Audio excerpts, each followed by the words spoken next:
Hmm, good morning friends and audience, কেমন আছেন সবাই? আশা করি ভালো আছেন। আমি ডক্টর আশিস মজুমদার। আজকে এসেছি মর্নিং ওয়াকে।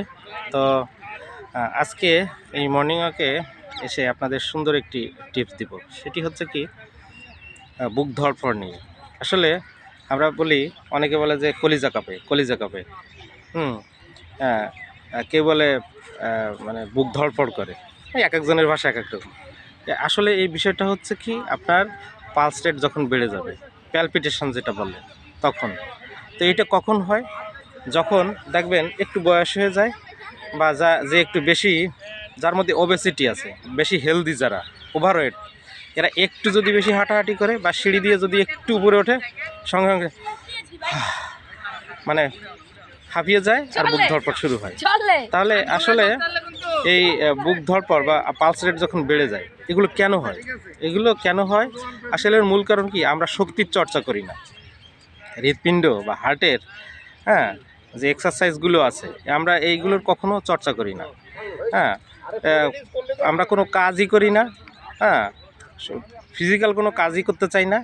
সব কিছু মানে মেন্টালি যেগুলো করার সেগুলো করি। অফিস আদালতের যেসব কাজগুলো আছে, লেখাপড়া, বসে বসে কাজ করা, কিন্তু আপনার শক্তির যে চর্চাগুলো, হৃৎপিণ্ডের যে ক্ষমতাটা, মানে একবার বাড়ানো কমানো, এই এক্সারসাইজটা আমরা কখনো করি না। এই কারণে আমরা কি করি, একটু জোরে হাঁটলে বা সিঁড়ি দিয়ে উঠলেই আমাদের বুক ধড়ফড় করে। তো এই জন্য বলবো যে আপনি আস্তে আস্তে, হ্যাঁ, যদি এখনও না করে থাকেন, আপনি প্রত্যেক দিন সকালে মর্নিং ওয়াকে আসেন, 1 ঘন্টা হাঁটেন, ফিজিক্যাল মুভমেন্ট করেন, আপনি শক্তির চর্চা করেন। ঠিক আছে? শক্তির চর্চা বলতে কি, আপনি হাঁটতে পারেন, দৌড়াতে পারেন, বা বসে বসে আপনি বিভিন্ন রকম কায়িক যেসব পরিশ্রম আছে সেগুলো। সবসময় যে দৌড়াতে হবে, হাঁটতে হবে তা না। আপনি যে হাতগুলো এরকম এরকম করতেছেন, এটাও কিন্তু একটা এক্সারসাইজ। আপনার every joint of your body, এটা আপনার মুভেবল করতে হবে। ঠিক আছে? মোবাইল বা সচল করতে হবে, তাহলে দেখবেন সেটাও আপনার এক্সারসাইজ হবে। এই যে দেখেন, সকালে যে এনারা এসেছেন মর্নিং ওয়াকে, প্রত্যেক দিন সকালে এরা আসেন। হ্যাঁ, এরা খুবই রেগুলার। এরাই জানেন, বোঝেন যে morning walk is how much benefit to one's life.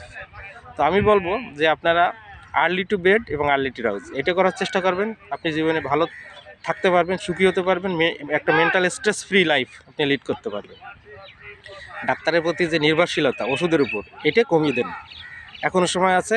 আপনি সুস্থভাবে বাঁচতে হলে আপনাকে ন্যাচারাল ওয়েতে এই নেচারের মধ্যে আসতে হবে। খালি পায়ে এই যে হাঁটতে হবে। এই যে দেখেন, একজন এখানে বসে যোগ ব্যায়াম করছে। ঠিক আছে? দেখছেন? এই যে, তো আপনি ন্যাচারালি এগুলো করার চেষ্টা করবেন, প্রকৃতির সাথে মিশে যাবেন, খালি পায়ে ঘাসে হাঁটবেন, দেখবেন আপনার ঘুম ভালো হবে, কনস্টিপেশন দূর হবে। আপনি সব দিক থেকে একটা প্রফুল্লময় জীবন পাবেন। তো সবাই ভালো থাকবেন, সুস্থ থাকবেন। আজকের মতো বিদায় নিচ্ছি। শুভ সকাল।